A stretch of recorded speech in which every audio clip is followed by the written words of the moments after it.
राम जय राम जय जय राम। सबको मेरा नमस्कार। इस उद्घोष क्रांति राम की में आप सबका स्वागत है। हम लोग धनुष भंग के प्रसंग की चर्चा कर रहे थे। धनुष भंग होने के पश्चात सारे देश और दुनिया में जो परिस्थिति निर्माण हुई उसको तुलसीदास जी वर्णन कर रहे हैं।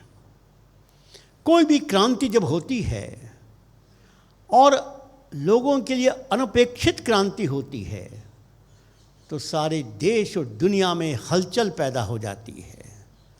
वही बात यहाँ पर भी तुलसीदास जी लिख रहे हैं कि जो ही राम जी ने धनुष भंग किया, माने संकल्प किया कि मैं इस शिव समाज को अपने जीवन का लक्ष्य बना रहा हूँ, सारी समस्याओं से मैं मुक्त करूँगा। अब ये लोगों के लिए आश्चर्य की बात थी, विश्वास ही नहीं हो रहा था, कोई सोच ही नहीं सकता था। इसके पहले तो परशुराम जी के समय सब लोग अत्याचार से पीड़ित थे। ये कौन नया व्यक्ति आ गया है जिसने घोषणा की? सारे देश और दुनिया में हलचल हो गई। और सबसे बड़ी बात, लक्ष्मण जी जो धरती के ताकत के प्रतीक हैं, शेषनाग के अवतार हैं, उन्होंने धरती को हिलने से मना कर दिया, बंद कर दिया। सबको सूचना दी, अरे संभाल के रखो कहीं भूचाल ना आ जाए। इतनी बड़ी घोषणा वो थी। आइए पहले हम तुलसीदास जी की चौपाई सुनते हैं, फिर इसकी व्याख्या सुनेंगे। श्री राम जय जय राम। श्री राम जय जय राम। दिस कुंजर हूँ कमठ अहि कोला। दिस कुंजर हरि बोला। धर हूँ धरणी धरी धीरन डोला। धरन धरि धीरन डोला। भर भुवन घोर कठोर रवर बाजित जी मार्ग चले।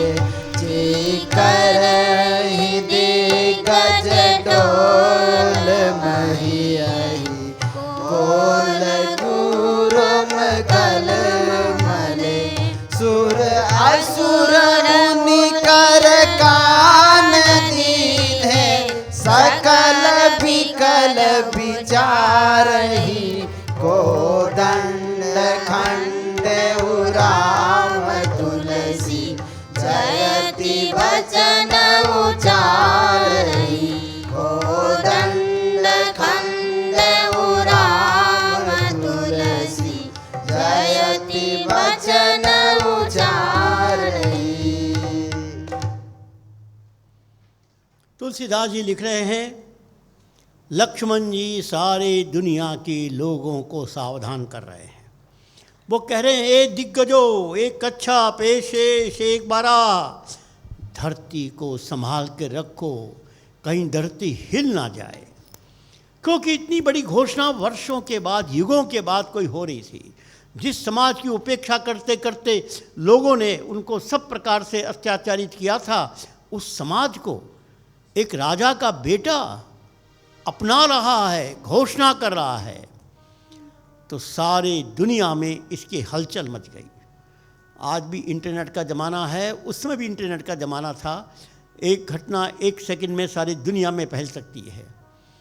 और जितने भी सुर असुर दिग्गज लोग थे, सब पहले तो विश्वास ही नहीं कर रहे थे, ऐसा भी हो सकता है। अर्थात देवता लोग, राजनीतिक नेता, मुनि, संत महात्मा, ये असुर समाज, इन सब ने पहले विश्वास ही नहीं किया कि ऐसा हो भी सकता है।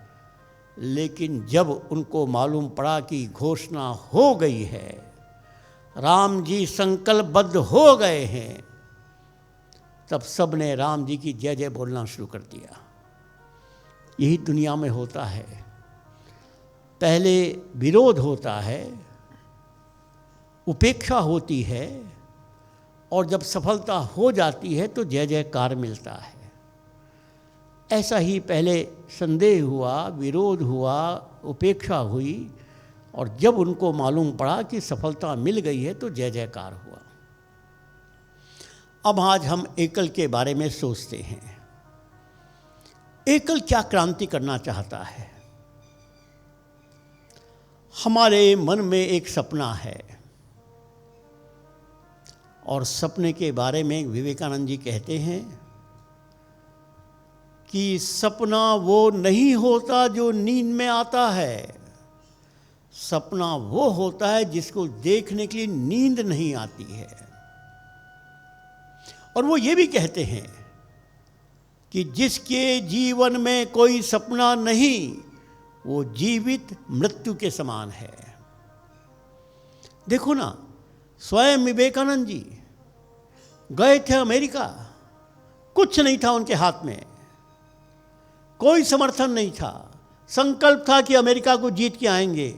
जिसने सुना उनको मूर्ख कहा होगा, लेकिन परिणाम, एक भाषण के बाद सारे अमेरिका यूरोप में छा गए। भारत में अंग्रेजों का राज था, और अंग्रेज जाति पर स्वामी विवेकानंद का राज था। यह है उनका सपने की साकार होने की बात। ऐसे ही एकल अभियान को भी सपना देखना है।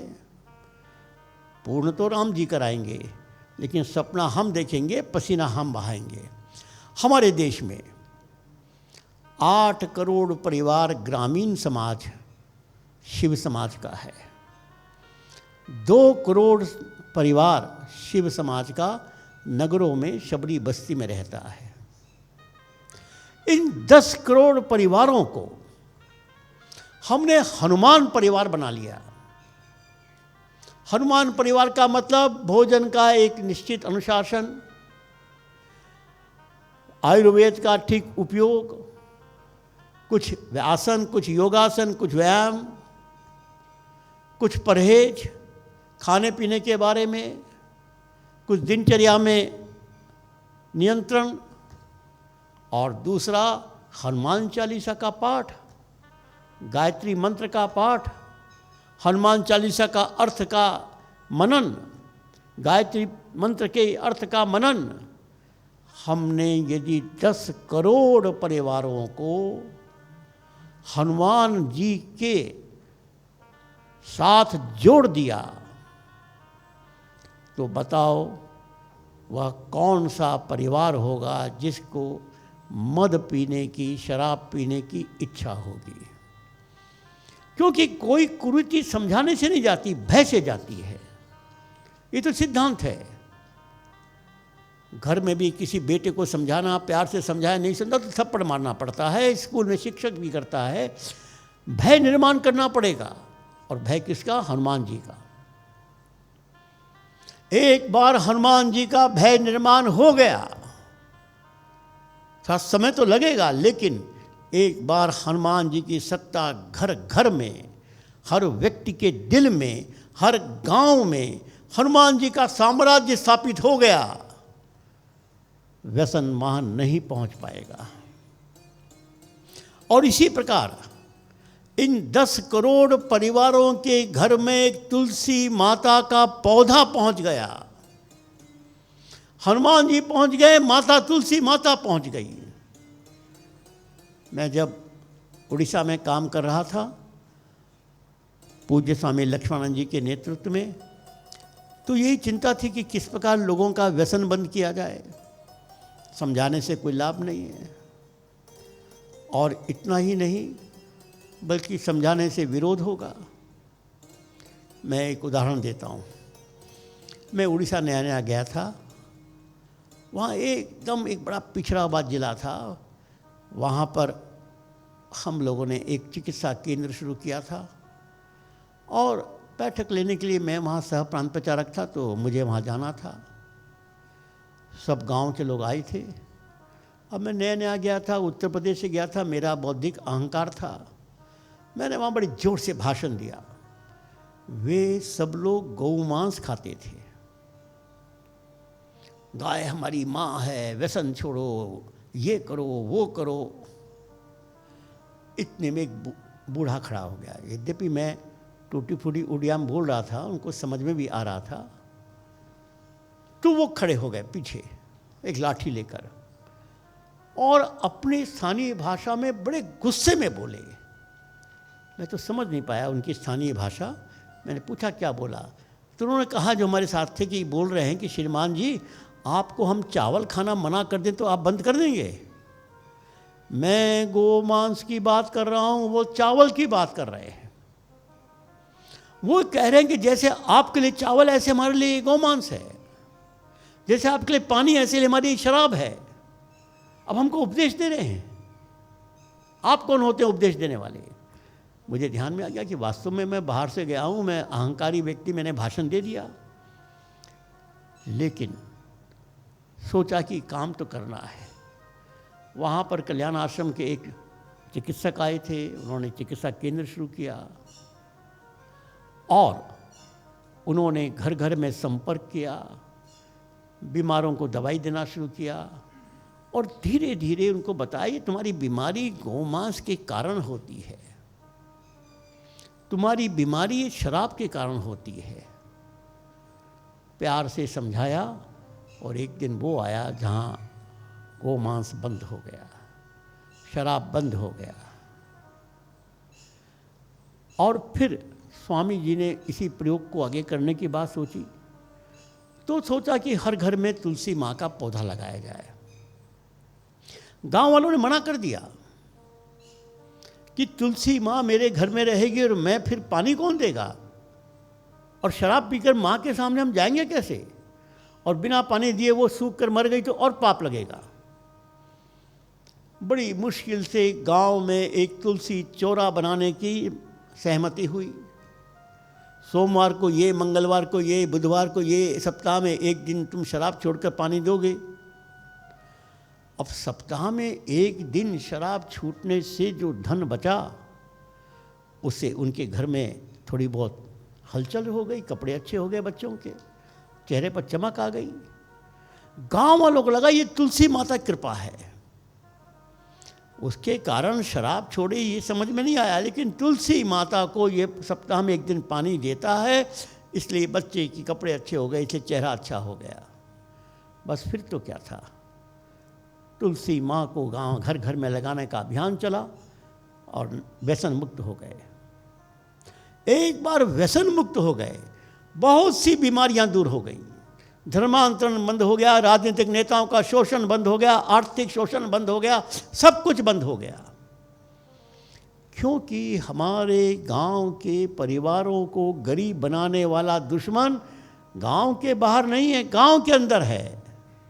और गांव के अंदर नहीं है, हमारे परिवार में महिलाओं पर अत्याचार, बच्चों को भूखा मारने वाला दुश्मन उस परिवार के मुखिया के हाथ में है, जिसको शराब की बोतल कहते हैं। अब शराब की बोतल को तुम भाषण से मना करोगे, कभी संभव नहीं। अकबर बीरबल की कहानी, एक रेखा को छोटा करना है, बड़ी रेखा खींच दो। शराब के नशे को छोटा करना है, हनुमान जी का नशा पैदा कर दो, समाप्त हो जाएगा। इसलिए हमारा सपना है। एक बात पूछी जाती है कि आप धरती की ताकत जगाने की बात करें, धरती की ताकत जगने का पैरामीटर क्या है, क्या है आपकी कल्पना? हमारी कल्पना है 10 करोड़ परिवार हनुमान परिवार बनेंगे और उसमें से 8 करोड़ परिवार जो गांव में रहते हैं, उनके हर घर के आंगन में या दरवाजे के पास एक गौ माता होगी। गौ माता गांव में, घर में पहुंच जाए, परिवार बदल जाएगा, गांव बदल जाएगा।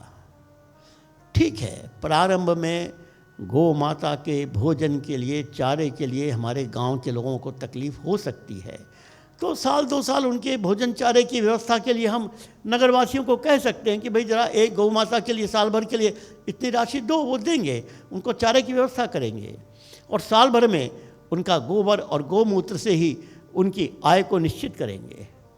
दूध दूध देने वाली गौ माता शायद गौशाला में रहेंगी, कोई हमको नहीं देगा, रखो।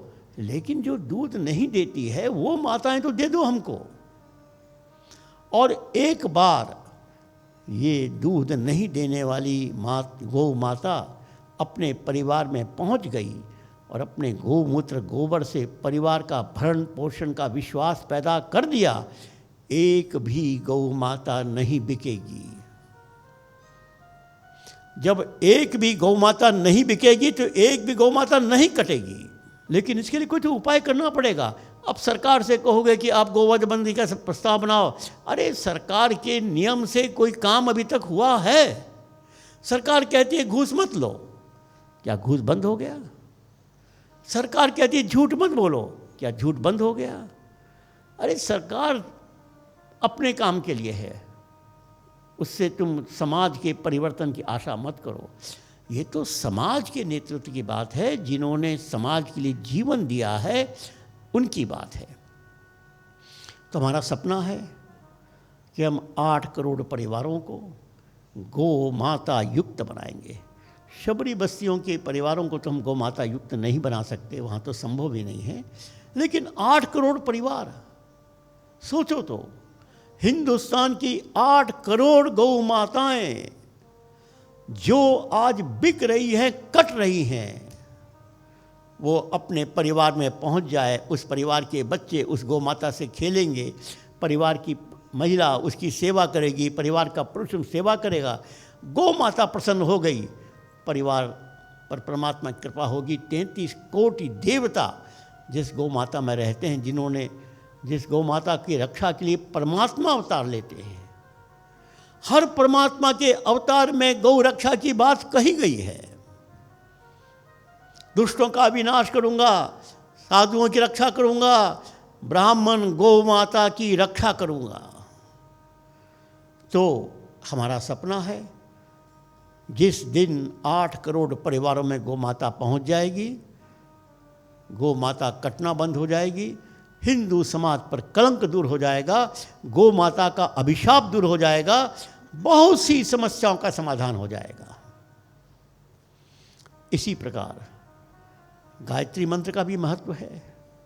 हनुमान चालीसा, अरे गायत्री मंत्र तो स्वयं विश्वामित्र जी ने बनाया था, और उस गायत्री मंत्र के यज्ञ से सारे वातावरण को ऐसा बदला कि यज्ञ के कारण ही राम जी का जन्म हुआ। उस यज्ञ में कौन सा मंत्र था ये तो मैंने नहीं पढ़ा, लेकिन मैं अनुमान कर रहा हूं कि गायत्री मंत्र की आहुति होगी। तो गायत्री मंत्र, गायत्री माता, जिसमें इतनी ऊर्जा है। अभी जर्मनी के एक विश्वविद्यालय में वेदों के सारे श्लोकों में ऊर्जा कितनी है, पावर कितनी है, एनर्जी रेडिएट कितनी होती है, इसका साइंटिफिकली अध्ययन किया गया। और उसमें बताया गया कि गायत्री मंत्र का शक्ति का प्रसारण, विकरण सर्वाधिक है। गायत्री मंत्र बोलते ही सारा वातावरण एक प्रकार से चार्ज हो जाता है। और यज्ञ के साथ बोलो तो फिर क्या कहना। हम लोगों ने गायत्री परिवार से वार्ता की थी इस कोरोना के पहले, और शायद ये जब सब समाप्त होगा तो हम गायत्री परिवार संपर्क करेंगे। हर गांव में गायत्री मंत्र का यज्ञ होगा, सप्ताह में एक बार हो गायत्री मंत्र और गायत्री मंत्र का यज्ञ। इस यज्ञ में वो ताकत है, ये यज्ञ ही तो वो संस्कृति है जिसने इस देश को इतना ऊंचा बढ़ाया। तो हम गांव-गांव में गायत्री मंत्र का यज्ञ, घर घर में हनुमान चालीसा, घर घर में गायत्री मंत्र, घर घर में गौ माता, और 10 करोड़ परिवार के एक एक युवा को हम हनुमान बनाएंगे। हनुमान की तरह सीता की रक्षा के लिए, गांव की रक्षा के लिए वो जागृत होगा, वो रावण से संघर्ष करेगा, वो दुष्टों से संघर्ष करेगा, कोई पादरी नहीं घुसने पाएगा, कोई आतंकवादी नहीं घुसने पाएगा, कोई नेता नहीं घुसने पाएगा, कोई जाति का नेता नहीं आ पाएगा, कोई व्यापारी आकर शोषण नहीं करेगा, कोई जल जंगल जमीन का दुश्मन गांव में नहीं घुस पाएगा। यदि एक गांव में हर परिवार का एक नौजवान हनुमान बन जाए और हर 10 हनुमान पर एक शिव ब्रिगेड बन जाए, अर्थात इस शिव ब्रिगेड, शिव क्रांति के लिए जो नेतृत्व करेंगे गांव में, 10 परिवारों पर अर्थात 1 करोड़ शिव योद्धा, शिव शक्ति का प्रमुख, जिसको हमने शिव ब्रिगेड कहा है, युवा ब्रिगेड या शिव ब्रिगेड। सोचो तो 1 करोड़ नौजवान 10-10 परिवार की जिम्मेवारी ले रहा है। उस परिवार में हनुमान परिवार बने, गौ माता की रक्षा हो, यज्ञ हो, सात्विक जीवन हो, आयुष विभाग की सूचना हो, तो परिवार भी होगा। और सबसे बड़ी बात है कि व्यसन दूर हो जाएगा। और एक बार व्यसन दूर हुआ, गांव में कोई गरीबी की सीमा रेखा के नीचे नहीं रहेगा। एक बार हनुमान जग गया, गांव में कोई बिना पैसे के निःशुल्क कोई चीज स्वीकार नहीं करेगा, चाहे सरकार दे, चाहे चर्च दे, चाहे कोई भी दे, क्योंकि गांव के लोगों में यह भाव पैदा करना कि हम हनुमान हैं, यह एकल अभियान का संकल्प है। और इस संकल्प के लिए मैं आप सबसे आह्वान कर रहा हूँ।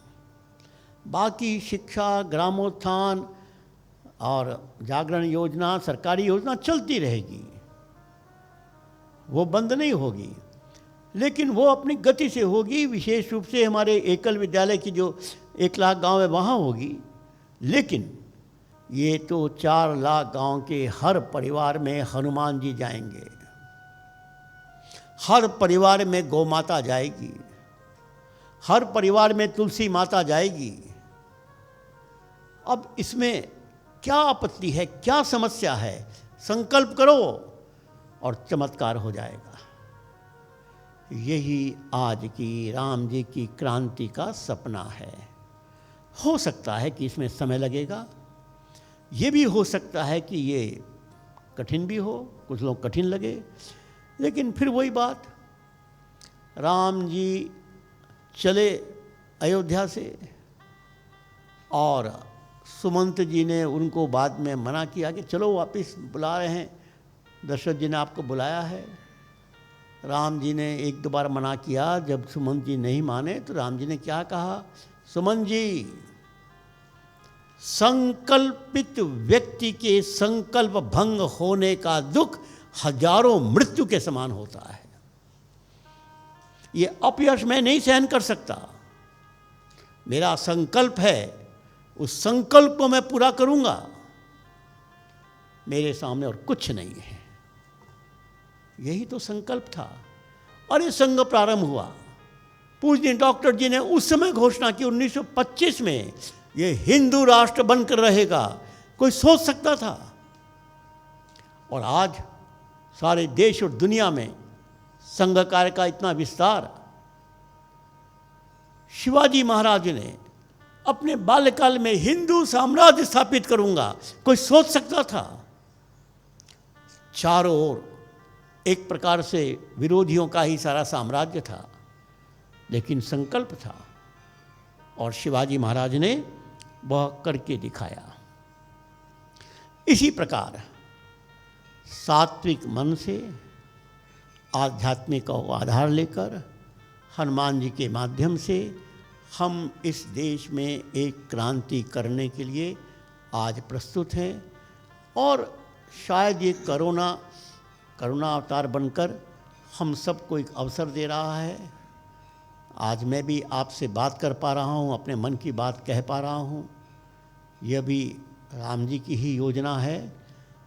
तो हम सब मिलकर इसको हमें करना है। और एक और बड़ी बात है इसको हमें जल्दी करना है, क्योंकि ये शांति काल नहीं है, ये युद्ध काल का प्रारंभ हो गया है। देश के दुश्मन सीमा पर भी तैयार हैं, सीमा के अंदर समाज में भी तैयार हैं, और उनसे सरकार नहीं लड़ेगी। सरकार तो सीमा पर सेना से लड़ेगी, लेकिन सरकार के पीछे समाज का मनोबल हनुमान जी तैयार करेंगे, हनुमान परिवार तैयार करेंगे। कल्पना करो, 10 करोड़ परिवार, 50 करोड़ लोग रोज हनुमान चालीसा बोल रहे हैं, 50 करोड़ लोग रोज गायत्री मंत्र बोल रहे हैं, 50 करोड़ लोग रोज गंगोऊ माता को प्रणाम कर रहे हैं, 50 करोड़ लोग रोज तुलसी माता को प्रणाम कर रहे हैं। सोचो कैसी ऊर्जा पैदा होगी, सोचो देश में कैसा वातावरण बनेगा। सारी समस्या का समाधान हमारी मुट्ठी में, और यही आग्रह हमारा यहाँ पर है। मैं अपेक्षा करता हूँ कि हमारे सभी श्रोतागण जो नगर क्षेत्र के हैं वे भी और ग्रामीण क्षेत्र के भी हैं, वो इस सपने को अपना सपना बनाएं, एकल के सपने को अपना सपना बनाएं, और छोटे छोटे प्रयास से ही बड़ा काम होता है। देखो, कोई भी क्रांति का प्रारंभ बहुत छोटे छोटे काम से होता है। राम जी ने क्रांति की, घर घर जाकर संपर्क किया, बस। और क्या किया? कितने विद्यालय शुरू किए थे राम जी ने, कितने मंदिर बनाए थे, कितने चिकित्सा केंद्र बनाए थे? कुछ नहीं, घर घर जाकर संपर्क किया, हो गई क्रांति। ऐसे ही भगवान कृष्ण ने क्रांति की, गुल्ली डंडा खेला, हो गई क्रांति। शिवाजी महाराज ने क्रांति की, वो मावलाओं के लेकर दौड़ते थे जंगलों में, बस दौड़ दौड़ में हो गई क्रांति। 1857 में जिस क्रांति को विफल माना गया, उसमें भी एक कमल का फूल और एक रोटी देश के सारे सैनिक अड्डों में सबको स्पर्श करने के लिए भेजे गए, और सारे सैनिक तो भारतीय थे, और वो जो कारतूस उनको काटना पड़ता सब गौमांस का बनता था। सबके मन में तकलीफ होती थी। एक तारीख तय की, उस तारीख में सारे देश के सारे सैनिक विद्रोह करेंगे और अंग्रेज को यहाँ से भगा देंगे। अब दुर्भाग्य है कि उसके 1 महीने पहले मेरठ की छावनी में मंगल पांडे को कुछ गुस्सा आ गया, उसने 1 महीना पहले ही क्रांति कर दी, सरकार को मालूम पड़ गया और वो क्रांति विफल हो गई। लेकिन उसका माध्यम क्या था? रोटी और कमल। डॉक्टर हेडगेवार ने क्रांति की, माध्यम कबड्डी। इसी प्रकार कोई क्रांति किसी बड़ी योजना से नहीं होती है, सामान्य से कार्यक्रम से, घर घर में सामान्य व्यक्ति जो कर सके वही क्रांति होती है। तो हनुमान चालीसा, ऐसा कोई प्रदेश नहीं जहाँ हनुमान जी के और किसी न किसी प्रकार की स्तुति न होती हो सकता है दक्षिण भारत में हनुमान चालीसा नहीं चलता तो हनुमान स्तुति चलती है, कोई बात नहीं। हनुमान जी को स्मरण करो, चाहे स्मरण स्तुति करो, चाहे अपनी भाषा में कुछ भी करो, क्योंकि हनुमान का चरित्र बार बार स्मरण करने से मन पर संस्कार होता है, और ये संस्कार ही हमारी ताकत बनता है। इसलिए ये हनुमान परिवार, यह शिव क्रांति का हमारा कार्यक्रम बनेगा, गौ क्रांति का हमारा कार्यक्रम बनेगा, तुलसी माता की क्रांति का ये कार्यक्रम बनेगा, गायत्री परिवार के यज्ञ क्रांति का ये माध्यम बनेगा। छोटी छोटी चीज़ों से हम इस देश के उस समाज को जिसने देश के लिए हमेशा त्याग किया उसको संगठित कर रहे हैं। और ये तो बिल्कुल सही बात है कि एक बार हनुमान परिवार से संगठन हो गया, इसके बाद हमें किसी प्रकार की भी चिंता नहीं रहेगी। अब हम आगे बढ़ते हैं। राम जी ने सामाजिक क्रांति करने के लिए एक माध्यम चुना और वो माध्यम बहुत सरल था, प्रेम संबंध। मैंने कहा ना कि राम जी ने क्या किया, परिवार में घर घर में जाकर प्रेम किया। देखो वो घटना सबको मालूम है। राम जी जब दंडकारण्य में भ्रमण कर रहे थे तो दूर से एक सफ़ेद पहाड़ दिखाई दिया। तो राम जी को आश्चर्य हुआ कि दंडकारण्य में सफ़ेद पहाड़ का मतलब क्या है। पूछा मुनियों से कि ये सफ़ेद पहाड़ यहाँ कैसे। मुनियों ने कहा कि प्रभु तुम आप स्वयं जाकर देखिए, पूछ क्यों रहे। राम जी गए, देखा हड्डियों का ढेर। पूछा तो मुनियों ने बताया रावण के दूत आकर यहाँ के मुनियों को मार कर खा जाते हैं, उनकी हड्डियाँ यहाँ डाल देते हैं, जिसको आप पहाड़ देख रहे हैं। पहली बार राम जी के आंखों में पानी आया,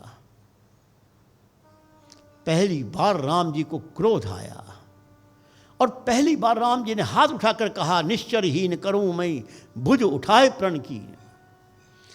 लेकिन इसकी कार्ययोजना क्या थी, घोषणा तो कर दी। इसी दोहे की दूसरी पंक्ति में कार्ययोजना, सकल मुनि के आश्रम में जाय जाय सुख दीन। हर परिवार में गए, सुख दिया, प्रेम पूर्वक व्यवहार किया, हो गई क्रांति। असंभव काम को संभव करके दिखाया राम जी ने। यह प्रेम का व्यवहार कितना महत्वपूर्ण है, चित्रकूट प्रसंग से हम इसको समझेंगे। पहले चौपाई सुनेंगे, फिर इसकी व्याख्या करेंगे। श्री राम जय जय राम। श्री राम जय जय राम। श्री राम जय जय राम। श्री राम जय जय राम। हम जड़ जीव गण घाती। हम जड़ जीव गण घाती। कुटिल कुजाति कुमति कुजाति। कुटिल कुजाति कुमति कुजाति। पाप करत निसी बासर जाही। पाप करत निसी बासर जाही। नहीं पट कटी नहीं पेट आघाही। नहीं पटकती नहीं पेट घाई। सपने हु धर्म भूखी कस गाओ। सपन धर्म भूति कस खाओ। यह रघुनंदन दरस प्रभाव। यह रघुनंदन दरस प्रभाव। जब ते प्रभु पद पदुम निहारे। जब ते प्रभु पद पद्म निहारे। मिटे दुसह दुख दोष हमारे। मिटे दुसह दुख दोष हमारे। राम ही केवल प्रेम प्यारा। राम ही केवल प्रेम प्यारा। जान ले जो जान निहारा। जान लेहु जो जान निहारा। राम सकल बन चर तब तो से। राम सकल बन चर तब दोषे। कही मृदु वचन प्रेम परिपोषे। कई मृद वचन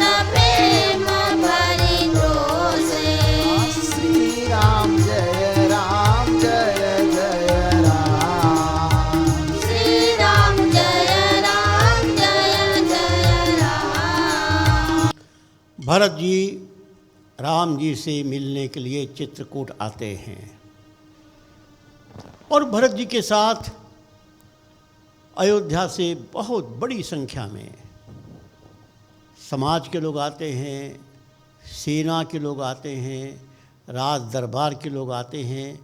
कितने हजार इसकी तो कोई चर्चा नहीं किसी ग्रंथ में मिली, लेकिन 6 दिन रहे ये चर्चा मिलती है। तो 6 दिन कहाँ रहे? कोई राम जी ने तो उनके लिए गेस्ट हाउस नहीं बनाया था, कोई टेंट नहीं लगाए थे, कोई होटल नहीं बने थे। तो चित्रकूट के वनवासियों ने अपने घर के दरवाजे खोल दिए और सबको अपने अपने घर में टिकाया और उनकी बहुत सेवा की। अब ये अयोध्या के लोगों को कभी उन्होंने वनवासी देखे ही नहीं थे। बड़ा आश्चर्य हुआ कि ये वनवासी शरीर में ऐसे दिखते हैं और इतनी सेवा कर रहे हैं, कौन लोग हैं? तो अयोध्या के लोगों ने पूछा, भाई तुम लोग कौन हो? उन्होंने जवाब दिया, हम जड़ जीव जीव घन घाती, कुटिल कुचाली कुमति कुजाती। हम मूर्ख लोग हैं, हम बिल्कुल हिंसक लोग हैं, हमारी कोई जाति नहीं, कोई संस्कार नहीं, कुछ नहीं। रात दिन पाप करते हैं तो भी न पेट भरता है न कपड़ा आता है। लेकिन आप जो सेवा देख रहे हैं, यह तो जब से प्रभु हमारे बीच में आए, मिटे दुसह दुख दोष हमारे। प्रभु ने आकर हमारा दोष व्यसन दूर कर दिया। बस एक बार सबको बुलाया प्रेम से और कहा कल से कोई शराब नहीं पिएगा, व्यसन दूर। एक बार कहा कल से सब 9 घंटा मेहनत करेंगे, गरीबी दूर। प्रश्न उठा कि राम जी ने क्या किया? तो तुलसीदास जी राम जी ने एक ही काम किया, राम ही केवल प्रेम प्यारा, जान लेऊ जो जान निहारा। राम जी ने कुछ नहीं किया, केवल प्रेम किया। राम जी ने प्रेम पूर्वक सबको बुलाकर जो कहा माना। मित्रों, ये एकल अभियान भी प्रेम की गंगा का नाम है। ये राम बने हुए नगरवासियों का प्रेम गांव गांव की कुटिया कुटिया तक पहुंचाना ही एकल अभियान का काम है। और जो ताकत प्रेम में है वो ताकत किसी में नहीं। मैंने पहले बताया, अभी विचार क्रांति में एकल अभियान को सफलता मिली तो अब मुझको भी आश्चर्य हुआ कि जिन कार्यकर्ताओं से हम लोग बहुत कुछ कहते थे, नहीं करा पाते थे, ये इतनी जल्दी कैसे हो गया? सारे गांव में सुरक्षा हो गई, जितना चाहा उतने कार्यकर्ता मिल गए। क्या सिद्धांत निकला? अरे जब बम्बई के, दिल्ली के, कलकत्ता के, सूरत की माताओं ने बिहार में, आंध्र में या उधर नॉर्थ ईस्ट में कार्यकर्ताओं को प्यार से बात की, बेटे तुम कैसे हो, बस बेटे तुम कैसे हो, इस प्यार ने ही सारा वातावरण बदल दिया। और उस कार्यकर्ता ने कहा, माँ तुम कब आओगी, माँ तुम कब आओगी, ये उस कार्यकर्ता ने कहा। और बेटे तुम कैसे हो, ये इस माँ ने कहा। इसने जादू का काम कर दिया। लोग कहते थे कार्यकर्ता काम नहीं करते, कैसी रिपोर्ट होती है, ऐसा ऐसा, सब शंकाएं समाप्त। और अब सब लोग बोल रहे हैं कि हम कहते हैं कार्यकर्ता से कि कार्यकर्ता जो कहते हैं वो करते हैं, कोई गलती नहीं कर रहे। ये प्रेम का रिश्ता है। तो इसलिए इस प्रेम के रिश्ते से राम जी ने जो क्रांति की, उस क्रांति को हमको भी आगे बढ़ाना है। और इसके लिए जो कार्य योजना की चर्चा हुई, वह कार्य योजना हम आगे बढ़ाएंगे। अब हम लोग आगे बढ़ते हैं। इस की कुछ घटनाएं मैं आपको सुनाना चाहता हूँ। 1992-93 की बात है। यूएनओ ने इंडिजिनियस ईयर मनाने के लिए दुनिया के सब देशों की सरकारों को लिखा। इंडिजिनियस को मतलब आदिवासी, वनवासी, मूलवासी।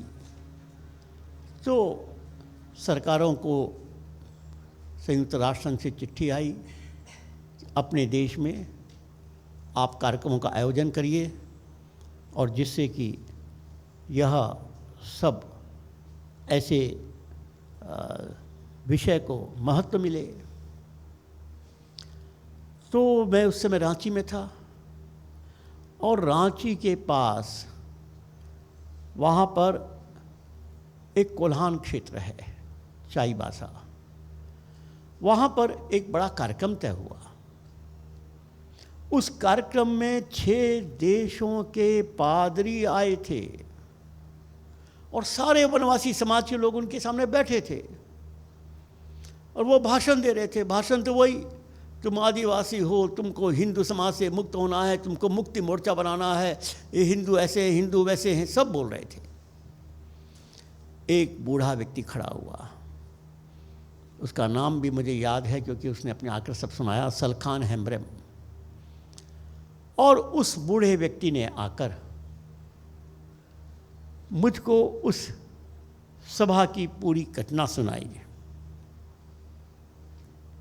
समय अनुमति नहीं दे रहा है तो हम लोग अभी इस सत्र को यहाँ विराम दे रहे हैं। अगले सत्र में मैं सामाजिक परिवर्तन कैसे होता है प्रेम से, इसके प्रत्यक्ष उदाहरण दूंगा और हमको यह विश्वास होगा कि यदि इन घटनाओं के द्वारा प्रेम पूर्वक परिवर्तन हुए तो फिर हम अपने क्षेत्र में क्यों नहीं कर सकते। अभी हम इस सत्र को यहाँ विराम दे रहे हैं, अगले सत्र में आगे की बात करेंगे। सबको नमस्कार, धन्यवाद।